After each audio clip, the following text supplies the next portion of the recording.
How Indigenous Language Data Comes to Be, Understanding Issues and Problems in Indigenous Language Data Sets by Andrew Cowell, Changbing Yang, and Sarah Moeller. So the purpose of this paper is to provide computational linguists with a better understanding of some of the problems they're likely to encounter in using databases of endangered or indigenous languages, and also explain how those problems came to be so that there's some rational sense of why they would be present in the data. We're going to use the Arapaho language and database to illustrate the issues. Issue number one is the fact that databases of these types are usually produced by non-native speakers, in many cases by speakers who started with zero knowledge of the language in question, which means that they've learned the language over time as they have been recording it. Just to really quickly give some examples, in Arapaho, we have pitch accent. Tebana is different than Tebana. We have long versus short vowels. Nuhuusi is different from Nuhuusi. We have glottal stops, and then we have syllable boundaries, which are different. So Cha'anini is different from Cha'anini. So these are things that trained linguists will pick up on and learn. But as you can imagine, there are things which don't exist in English and which pose problems as people start to learn the language.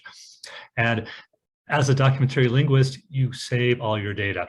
And then you go back and you try to fix your data. You learn from it. You ask more and better questions. You get more and better transcriptions, better translations. You gradually increase your understanding, but you don't throw away the data you got at the beginning. Again, you save the data. So linguistic documentation is fundamentally an iterative process, which begins with a lot of questions, a lot of uncertainty, and to be frank, a lot of errors on the part of the documentary linguist, and moves slowly towards better and better results. So a database is always going to show that iterative process as a trace in the data of misspellings and mispronunciations, which hopefully we gradually go back and fix, but which are extremely difficult to fix in their entirety. So on top of this, of course, just to give you another example, you see in this transcription in Arapaho words with a capital P, which means a pause or a break. Originally, when I transcribed this, I didn't know if these words were real words, or partial words, or garblings, or what. So again, I erred on the side of caution. I kept all the data. I was able to go back. I was able to indicate that this was in fact a pause or a break and put a capital P there. But nevertheless, I kept that data. I did not throw it away because it's interesting to understand how people repair their own speech and how they pause, and that helps to understand the grammar. So you should expect iterative messiness in any kind of database done in this kind of a way. Second of all, we have limitations in the software we're using, which is not highly sophisticated. So Toolbox is the software I used. Flex is another common one. Elan is another one. In Toolbox, you enter a lexical item, as you can see here. You enter a part of speech, you enter a gloss, and you do this by hand for every single item that you come across. And if there are any allomorphs, variations in any of those words, you have to also enter the variations as another entry by hand. And then what Toolbox does is it takes a string of text and it looks through the lexicon, tries to match the lexicon to the text as best it can, and then come up with a proposed translation. And so here you see a translation and an analysis, and we're going to do the next line. So we click and we get a whole list of possibilities, which we then have to search through and find the best one using linguist judgment, which may or not be perfect at this point. And then we click on the button again, and we get the analysis for this line. So this is how the Arapaho text database was produced using the Toolbox software. A key thing to know here is that Toolbox does not have the ability to retrospectively correct errors. In other words, if I change a lexical item, spelling, part of speech, translation, from then on, everything in the database will be changed, but nothing that was done prior to the point when I changed it will be changed. I have to go back and do that by hand or search using some kind of coding mechanism to find each single one of those tokens and correct it to produce consistency. This is a major limitation of Toolbox. It's a major limitation of many of the kinds of softwares that are used by documentary linguists. On top of this, just to give you one more quick example of a limitation, so here's a form in Arapaho, H-O-O-W means down, and then you see a list of all the allomorphs, all the variations of that one single form that can occur in a word. And so again, all of these have to be included in Toolbox in order for Toolbox to successfully gloss a text. On top of which, Arapaho also has pitch accents. So these marks here above certain vowels indicate a higher pitch. And as you can see, different placements of the pitch change the meaning of the word, even if it's otherwise spelled exactly alike. However, Toolbox can't handle this. It can't recognize the accent as anything other than a completely different vowel, which means not only do I have to enter all of those allomorphs I mentioned, I have to enter all possible variations of the pitch accent, which is just almost impossible to do correctly as a linguist learning the language and get this right.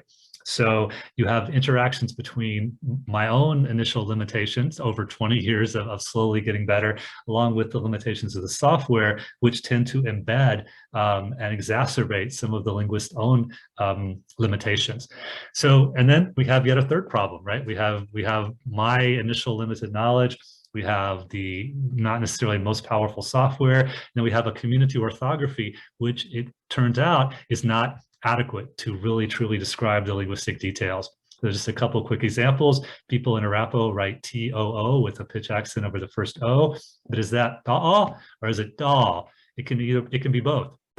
Same thing again with another example here where one part of the community orthography or one writing can actually indicate two different sounds. And I myself didn't fully realize this till well into my project, partly because I was interested in narrative and conversation and in meaning. I wasn't necessarily trying to transcribe closely the exact sound system of the language until I finally got a grant to do a dictionary. And here is the dictionary. And you can see the lexeme line in this dictionary is the community orthography, but then the underlying orthography, you see the dots, you see the pitch accent marks, which aren't there in the community orthography. And then we can see another example as well, community orthography, C-I-I-T-E-I, but the actual orthography, C-I-I with a tilde, T-E period I, so it's G-they, is what we're trying to write here. So the community has been writing data for 20, 30 years using their orthography. I'm now trying to use a more linguistically, technically correct orthography. But of course, once again, now we have an iterative issue going on in the database where we need to go back and, in theory, correct 20 years worth of data from the community to match the linguistic standard that's now been established. On top of all this, we have a fourth issue, which is that the goals of computational linguists and anthropological linguists may simply be different. As I said already, I'm interested in things like narrative and conversation. How do people interrupt each other? How do they talk over each other? Who does that? Why? How do they restart once they've been interrupted? And so here's an example of data with two different speakers on two different sets of lines, and you see the overlaps between the speakers going on. And another example of data where, again, you see these capital P's in the analysis where I've kept people's stutters because that can be sociologically very important, and it's a key part of conversation analysis, even though I realize that it's not something that computational linguists really love to have in their data. So, in fact, I was approached by two computational linguist grad students at CU because I have this very large collection of Arapaho data of narrative and conversation. Very rare to have this much data from a language like Arapaho, which is endangered, which typologically is very different from English or many other European languages or from even Chinese or Japanese. So very valuable potentially, but with all of these iterative inconsistencies and imperfections built into it due to all these limitations I've talked about. So how are we going to work together and resolve this problem? So the computational linguists took my raw data and began filtering it in all kinds of ways to begin isolating some of the problems and some of the issues. They then gave this data to me. I then went through their filtered data and tried to find consistent problems, so to speak. So, what are the most likely error areas that we're going to find? What are the most likely limitations, and how can we resolve some of these problems computationally in mass? And in other cases, where are we going to need to go through token by token and address the issue? And so it was a partnership. And it became, interestingly, an iterative partnership. They would do a filtering of the data. I would then spend a couple days going through their filtering and trying to resolve the problems. They would then do a second filter, trying to learn from my resolutions how they could do more consistent and more powerful filtering. I would then take a look at the second round of filtering. That helped me to better understand some of the patterns of problems in the data, which allowed me to respond to them in a more coherent and rational way, so that they could then do yet another filter and a final fix of the data. And so just as machine learning is in some sense an iterative process, so this also has to be an iterative process. The result of this is that I have now produced a 15-page guideline of how to use the database. And you can see here a list of the different lines in the data. In other words, there's an ID line, a reference line, a text line, and so forth.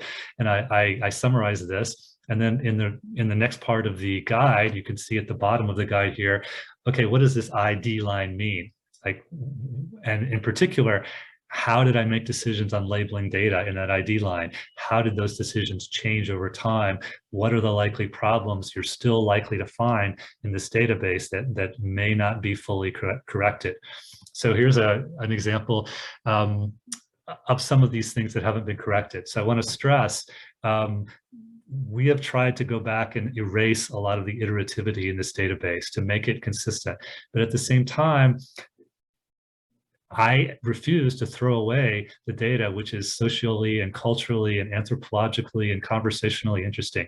And so we have all these codes that highlight messiness. So where did the speaker say something ungrammatical? Where did they not say something and I added something in brackets to indicate what they probably were trying to say?